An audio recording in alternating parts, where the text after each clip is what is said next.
Participants in sports share a mutual admiration. They enjoy watching others excel. Piloting is Art Scholl. Watching is A.J. Foyt, three-time Indianapolis 500 winner and a pilot himself. Scholl is an old friend of this program, and we recently saw him at the National Air Races in Reno. Today on Wide World of Sports, the scene is Riverside, California, site of the Rex Mays 300 Indianapolis Car Championship race.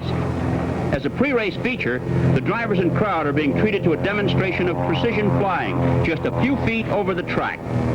Precision of execution is an important part of competition.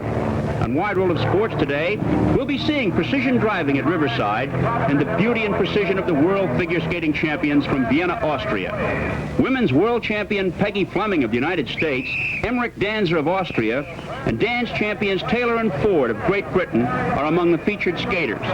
Jim McKay and Dick Button will be reporting. I'm Chris Economaki in the pits at Riverside International Raceway here in California. It's the last race on a long season for the USAC drivers in their Indianapolis cars. They've raced on the East Coast in Canada, and now they come to California, and it'll be the first time in USAC history that the national championship has been decided on a road course. A.J. Foyt, Mario Andretti, and Gordon Johncock are the contenders for the title, and when it's all over today, one of them will be the champion. They've got some tough competition in the person of international aces, Jim Clark and John Surtees. Working with us today, a man who argued for road racing on the USAC circuit, two-time Indianapolis winner, Roger Ward. You must be a satisfied man today, Roger. Well, I certainly am, Chris. Actually, I feel this is the beginning of a new era in automobile racing, and I'm certainly excited about it. And so is A.J. Foyt. He hopes to become the first man in racing history to win 5 national championships. And because the rules allow him to use a second car if necessary, he's here trying out Roger McCluskey's for a fit, which looks a little bit tight. He's leading in points and hopes that this will be his big day. Nearest challenger is Mario Andretti, pint-sized Italian immigrant from Nazareth, Pennsylvania, 5'4" and 138 pounds of dynamite behind the wheel. The third contender is Gordon Johncock, who drives a lumber truck when he's not racing, but he's way down in the standings. One of the favorite drivers among fans here and for this race is Dan Gurney, who started his competition here. And a lot of people are looking at former world champion Jim Clark of Scotland, too. John Surtees of England is another world champion who spices the field here today. There's some interesting automobiles. How about a word on them, Roger? Well, actually, Chris, there are several different kinds of automobiles and a number of different engines. This is a 4-cam Ford engine that powers Bobby Unsch's car. Here's another one. And, of course, this is the normally aspirated 4-cylinder Offenhauser. This is a turbocharged Offenhauser, and this car should be something at a disadvantage today because every time he goes to shift gears, he'll lose blower pressure.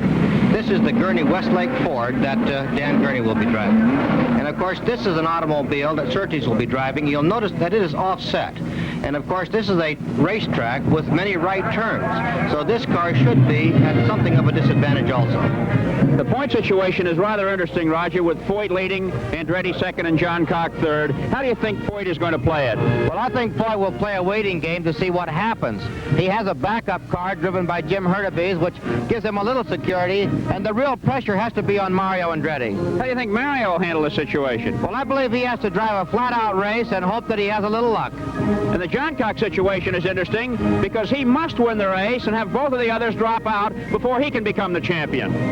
And here's the course. And Roger, for a driver schooled in oval track racing, it's different, isn't it? It certainly is a very challenging course. And of course, turn 1 that you're seeing there has been greatly improved and is extremely fast now. This is a very challenging course because it goes both up and downhill, and many of the turns are blind. Those are the S's and quite challenging. Towards turn 6, 180 degree that almost meets you coming back. Over a hill and down to turn 7, a pretty tight left-hander, then into a sweeping right-hander, and of course onto the back straightaway where speeds of almost 180 miles an hour will be attained. Down that straightaway to turn 9, a very fast right-hander, and of course back up towards the starting line. And it's a fast track, with Dan Gurney posting the fastest speed of 117.735 miles an hour to win the pole. 30 cars will go the distance. It's 116 laps, 300 miles. The prize money, $78,000. And because of the distance, they're going to have to make a pit stop for fuel. We'll be back in a minute for the exciting start.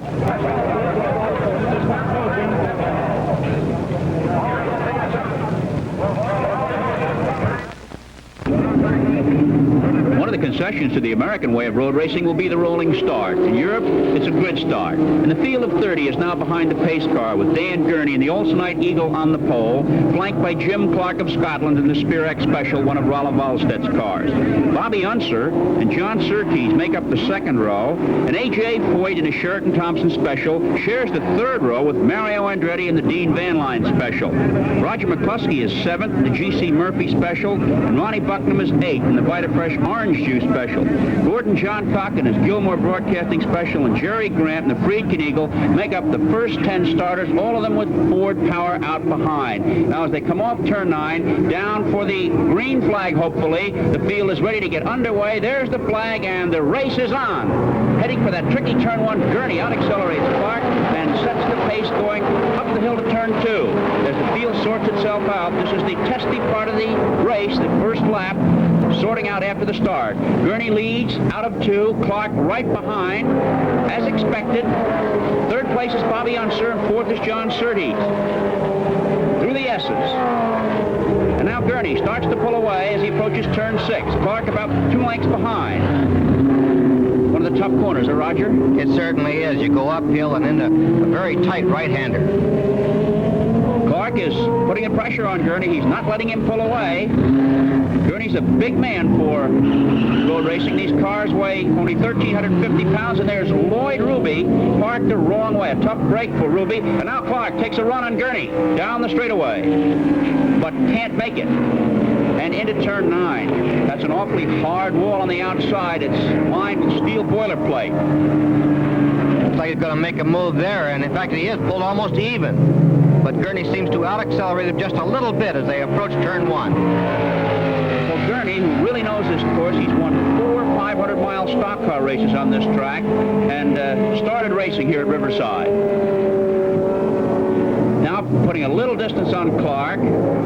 Bobby Unser lies third in car number 6. Twisting back and forth. Notice on Clark's car, there's a piece of metal over the exhaust pipes. That's an improvised spoiler. And there, what happened to Unser, Roger? Well, he probably went in that turn a little bit too hard, used a little bit too much brakes, and there's George Fulmer in trouble. That's Clark's teammate who spun out.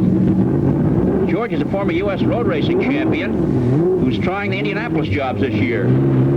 Kept the car running and was able to get back on the course. And now look at Roger McCluskey in car number 12 go by both Mario Andretti and John Surtees. What a ride. McCluskey, who drove the Can-Am Series this year, learned his lessons well, but Surtees isn't giving up. Trying to pass him back on the outside, and of course that's a difficult way to do it. McCluskey's really moving in that Eagle. That's one of the cars that A.J. Foyt tried out before the race, if he needs it. Dan Gurney still sets the pace in his Olsenite Eagle, and Clark right behind. Here, our third place man, Bobby Unser, starting to drop back a little bit now.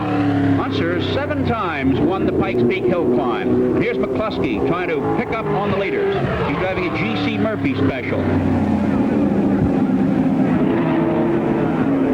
Turn 9 toward the starting line, and there's McCluskey passing Bobby Unser as they approach turn 9. McCluskey seems to have tremendous speed in this number 12 car, and he's handling it beautifully. Here's Palmer now, heading for the pits for a check after that excursion off course as McCluskey roars by.